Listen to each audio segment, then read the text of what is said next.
So again, the total of the frequency column should be the number of observations in the data, which in this case was 50. So typically the counts are not what are reported. Instead, the relative frequencies are used. So this is just a frequency divided by the total. So as an example for the Ford category, if we were to compute the relative frequency, we would just take the count, so from the table there were 5, and we would divide it by the total, which was 50.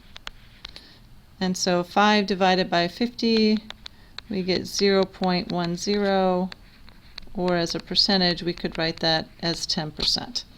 So this can be written as a decimal, a fraction, or a percent. Okay, all three of these quantities are equivalent, so all of them would be correct answers. So in here in the relative frequencies, when we use StatCrunch to make those, it will put these in here in their decimal form. So if we do that here, we're going to get 0.10.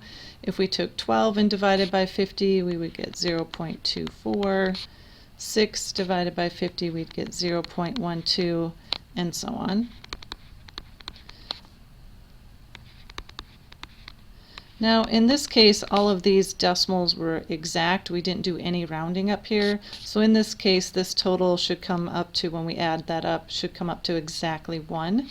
But if you had to round any of these decimals along the way, for example, if we had had like 1/3, we can round that to 0.33, but it isn't exactly equal to 0.33.